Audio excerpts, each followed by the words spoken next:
I'm going to do something slightly ill-advised and talk seriously about a writing technique as it relates to Final Fantasy XIII. Does anyone else think this is a terrible idea? Yes. Who are they fighting? Well, fuck you, I'm going to do it anyway. This thing that they're doing with the nonsensical colour code announcements is kind of like, it almost... Going from how the cutscenes with the party jumping around to the different parties has been going, it looks like they're trying to do a thing where they use the colour code announcements to establish a timeline. Like, we had the Code Green announcement, and then we played with the first party, and then we jumped to the other party, and the Code Green announcement came on again, which is the game subtly telling us that these two events are happening at the same time. Which, you know, that's an actual thing. Except that really what you want that to be is just one element of a, you know, generally well put together, well told story. But in Final Fantasy XIII it's just another random detail floating on in a vat of shit. Where it doesn't really mean anything, and it just comes across as, hey, we are using a writing trick. So yeah, that's my point. That's my serious literary analysis of Final Fantasy XIII. Over and done with. Is it because I've read your 13,000 word review? I'm sorry, it's only 7,000 words. Oh, sorry. You're thinking of actionbutton.net. And theirs is 18,000 words? I forget, or no, was that their Bioshock Infinite review is 18,000? I know they've done like an 18,000 word review and like a... I don't know. Talk about the game, I like how this armadillo thing looks. I like how it looks. The first time we met one that looked exactly like it, and now I'm kind of indifferent. See, I like the way it looked, and I hate the way it fights, and the new one fights in exactly the same way. The only minor difference is that it's not completely helpless once you stagger it. Yeah, at least we have 3 people now. Like, we can go rav rav sab on this thing. So that's something. The other new enemy that we talked over was the little flying dudes, the Vespid something or others. But they're pretty simple. They use their tail, they hit you usually twice, and then they'll fire an Aeroga at you. Well, were those the first one of those things that we've seen? No, we saw the feral version back in the Oh yeah, in the Gapra of Whitewoods. I remember the names of areas in Final Fantasy XIII.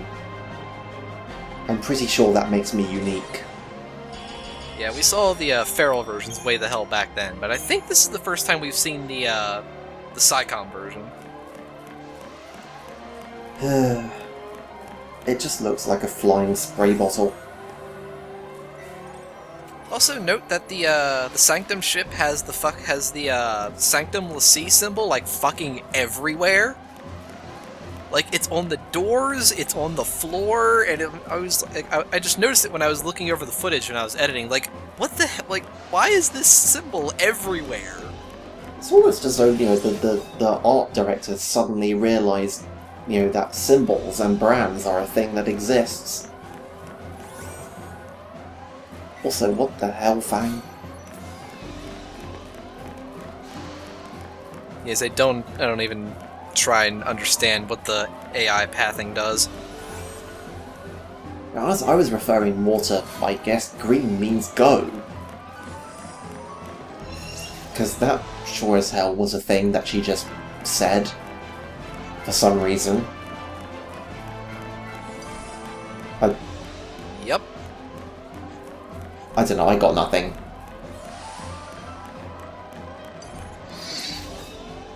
Christ, there are a lot of enemies in this room. Yeah, I don't know if you saw it, but I showed you my script earlier for this. There are no less than 29 individual video clips in this video. And I'm pretty sure like 25 of them. That was why there were so many cuts and fades. Yes. Yeah, there are, I believe, 25 battle fades in this video. So, I don't know if I'm going to regret knowing this. This video, as I'm looking at it, is 26.5 minutes long. How much raw footage was there? I don't have a full total for you offhand, but I can tell you that the very last section, not counting the boss fight that comes after it, but just the very last section, is 40 minutes of raw footage. That means Lovely. we're code yellow. No, wait. Code blue? If Also, we were even orange, SciComm that doesn't would know be what the fuck is going on with the codes. They're entering the engine room. This is almost a good cutscene. Let's see. I'm gonna very quietly open my beer away from my mic. Deck, starboard side. Make it rain. Are you suggesting that this game is driving you to drink? Desperate times. Only 3 cans. And flexibility. Code white. What the fuck is Code White? I don't know, but it's really dramatic. It's all the colors mixed together. Or maybe it's none of the colours. Are we talking are we talking radiation or pigmentation here? I don't know how we're defining our colours. Also, suddenly the engine is How is that? slowing down for going on? reasons. Yes. We did that. I think. Well, it's pretty handy when in universe you can have the explanation as magic. Yeah, that is a thing this game has done and doubtless will continue to do.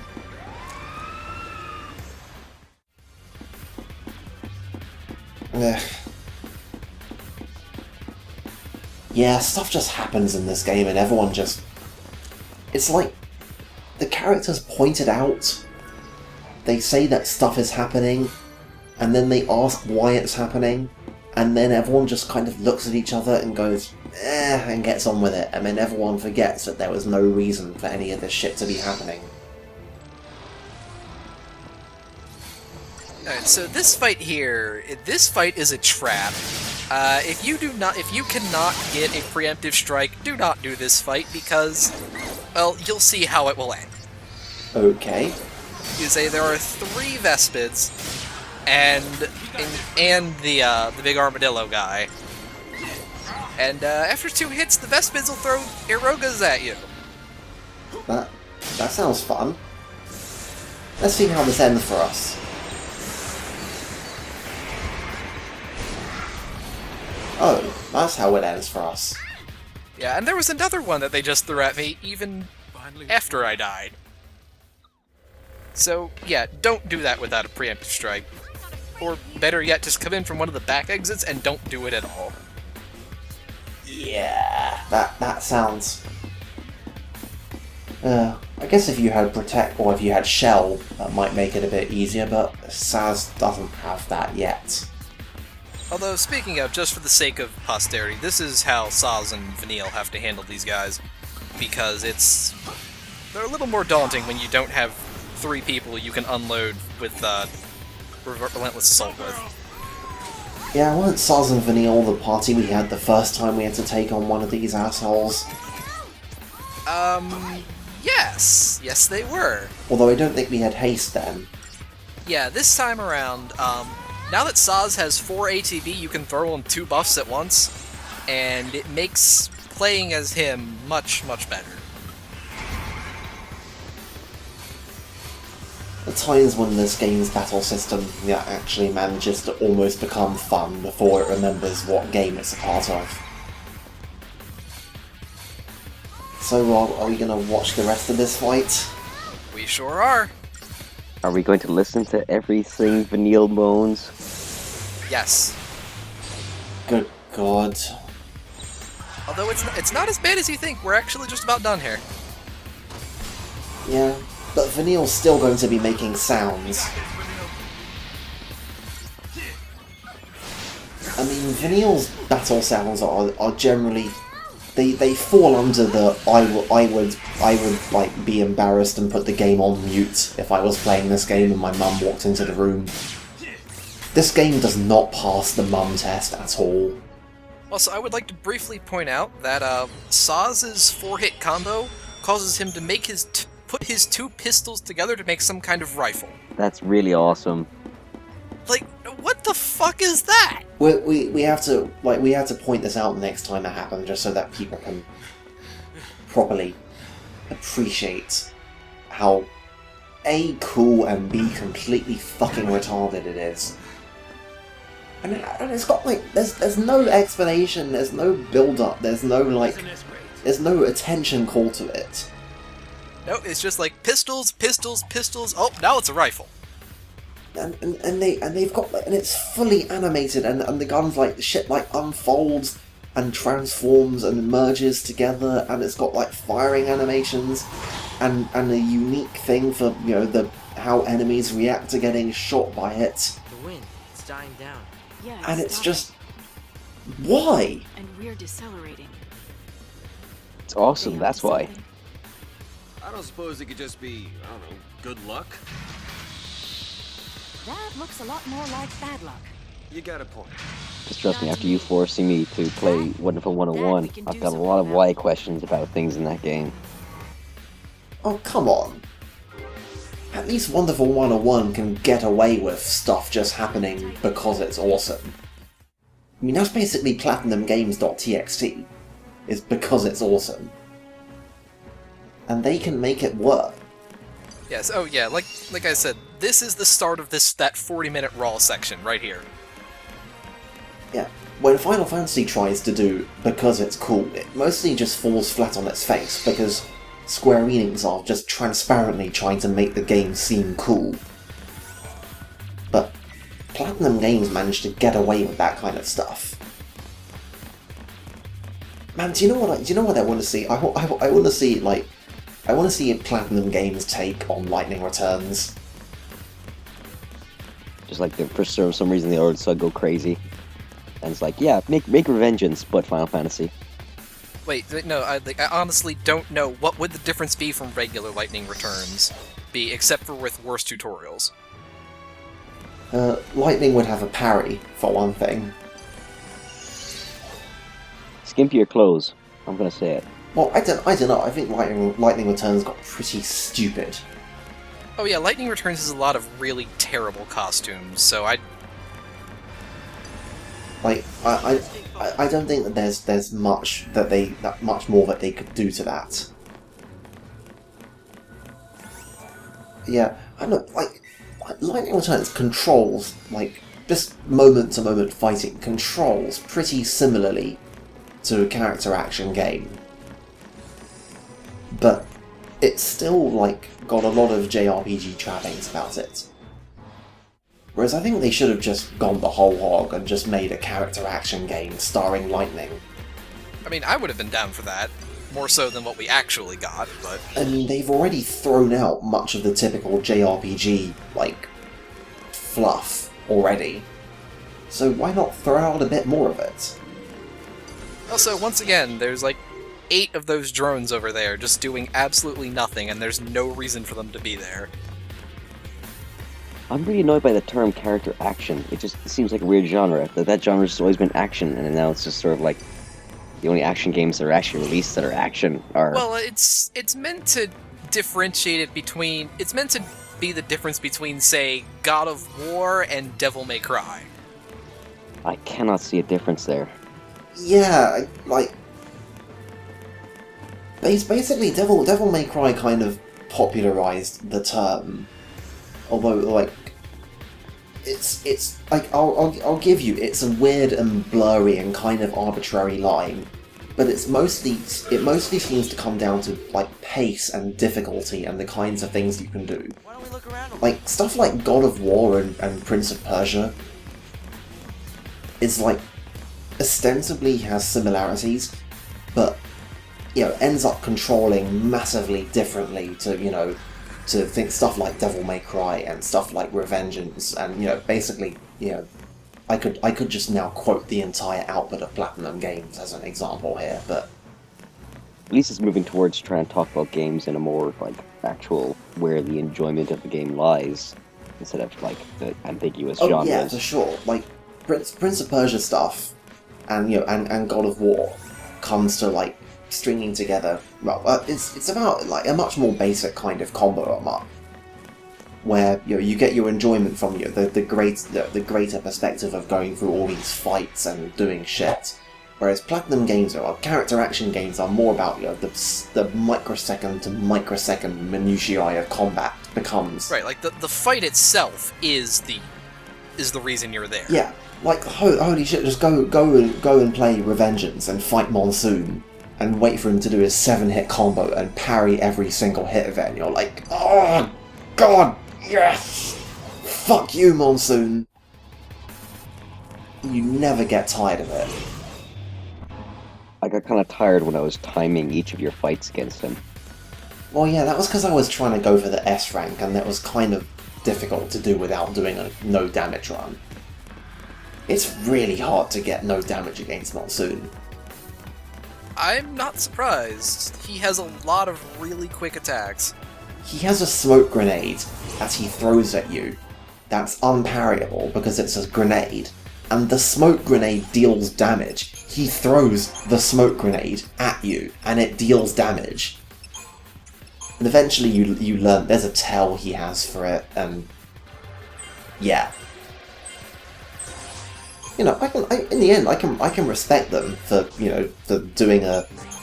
for having a system where you can either do a no damage run, or you do like a meet the time limit and get a combo and all that other stuff, and it's all good.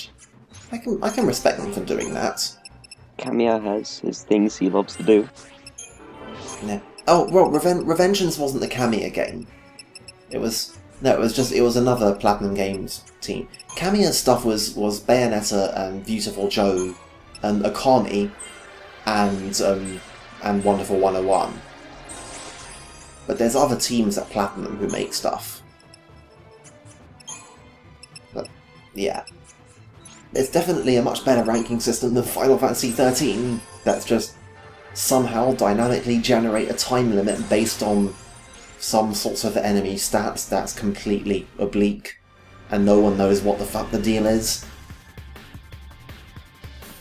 This might be sounding like a crusty old bastard, but I kind of hate seeing the enemies in the field, because I used to like concocting my stories about why I was encountering this particular group of enemies, because, it would be like, these 3 goblins tamed a wolf. That's an interesting story. Alright, so who's ready for a joke of a boss? Oh, go on. So, Light, how you figure this makes us lucky? Because when we kill it, we're one step closer to Vanille. How's that? Sassy Well, hero when you put it that dialogue. way, I don't think we're actually any closer to Vanille by killing this thing, but... Alright, so this is the Kalavinka Striker. It has that little sweeping attack, it attacks with lightning, and that's about it, really. So, we're basically just gonna hit it until it dies. You'll see. I mean, like, this thing has no chain resistance at all. Like, even lightning on her own is driving the thing up by, like, 10% per hit. So, Okay. yeah, this thing is about to die. Yeah, I don't see this fight lasting very long. I one-cycled this, straight up. Oh, and it's got slow. Because... Does slow... I never looked into this. Does slow affect the stagger gauge at all? I don't think it does. It does in as much as because it's a saboteur ability, but not in and of itself, no. Oh, so this just... Yeah. Man, it's gonna go up to 999 already. Yeah, it is. We're gonna hit the triple nines. But it almost seems like we could have killed it before that happened. Unfortunately, yeah, we probably could have if I had switched over to aggression a little bit earlier, but I like the nines. And yeah, there you go. That's it. That's the boss. What an interesting boss fight. I'm riveted. Aren't we riveted? Is everyone riveted? I've got my party hat on. Wow, it even gets an anticlimactic death. Oh hey, there's an identical one just waiting nearby. Another one! One big fat stroke of luck after another. I'm so happy I can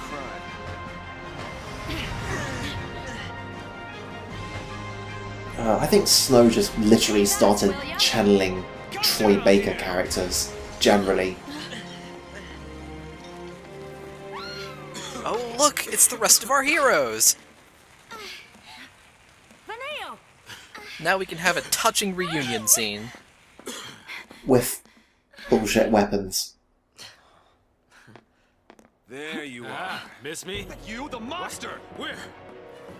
Oh boy. And now are we going to have to fight it with a different party to drive home the... Nope. That would have been kind of cool, really. Yeah, this fight is, pretty much identical. It has higher chain resistance, and it will use a special ability a little bit more often, but otherwise it's basically identical. It still dies in one cycle. So it's the exact same fight, but with higher numbers, and it's not even a palette swap, and it has the same name, and there was nothing in between the first fight and the second fight. Yep. Like, I'm pretty sure that at this point Final Fantasy XIII starts turning into, like, into a brilliant satire of itself. Yeah, here we go. This is Hellstorm Bolt. Oh hey, we're actually going to see this attack. That combat clinic is completely unnecessary, but I just kind of do that as an instinct anytime I see super attacks, so... Yeah, that happens after you play Final Fantasy XIII for long enough. Like, I think we've said before, like... No, we were just saying about, about the Final Fantasy XIII series. Generally ends up starting to feel more like an action game. Only instead of having a button to block or parry, you go into a menu and switch to your Sentinel paradigm. And we're still early enough in the game where that stuff doesn't really make much of a difference in feel. We're getting close to the point where it's gonna start being necessary. Yeah. But eventually it gets to the point where, an enemy has a super attack and you have to switch to your Sentinel paradigm. And the effective window is short enough where it basically just starts becoming like a parry action. Only you have to go to a menu to do it. Yep. I missed one cycling this thing by 300 HP. Well, you still got 5 stars, by a huge margin of points. And if that screen had been up for a couple seconds longer, I could have told you how many minutes you were out. Because that's totally a thing in this game. Vanille! Fang! And now it's time for a third one to appear! It would have been, like, I could have seen them doing it. It would have been perfectly Final Fantasy XIII. Oh, come on! You've still got time. They could have put that brand anywhere on her body, Tell you. but Making me worry someone like on the that. writing team chose to put it there. Talk later, Missy. They love their side ass. What's wrong? Huh? Oh, nothing. I was just contemplating my existence as a character in Final Fantasy XIII and it made me want to shoot myself. Toppling the sanctum? No. I mean, Congratulations, you're now Hope. He's serious. Wait, We're gonna take down what? The sanctum and give Cocoon I back thought- to the people. Didn't we just agree that this was a I'll see you terrible call the shots idea for long back at enough. Hope's place? If we pull this off, it'll be a miracle. Well, good thing Lady Luck's on our side. Well, yes, because we've been so fortunate so far. Oh, wait, I thought we were joking about there being more of them. You know, this is getting really old. I'd really enjoy if the Luck from MGS2 did show up. Grand Pulse style! Well, alright, well this is about the dumbest, this is literally like the dumbest way you can kill a boss. Well, wouldn't put it past Final Fantasy XIII. Look at the absurd lengths of the string on that thing. How did she throw it faster than that thing is flying? And are we ever going to be able to do any of this in an actual in-engine battle? Are we fuck? Also, how does she have mass to pull that bird Let's get on! thing? Hey, what the shit? What, you don't remember that? That thing's been there since, like, Chapter 3. Yeah, I'm pretty sure it's from Clash of the Titans. Oh man. Yeah, the bird is a recurring thing, which I'm pretty sure they deliberately made it sufficiently boring and blending into everything just to make people more likely to forget about it. Yeah. Lady Bad Luck. Oh, sad. Time to purge a Primarch. You got it! Yeah! Guys, no, this is exactly what they want you to do! What are you doing?! Also, it was such terrible dialogue.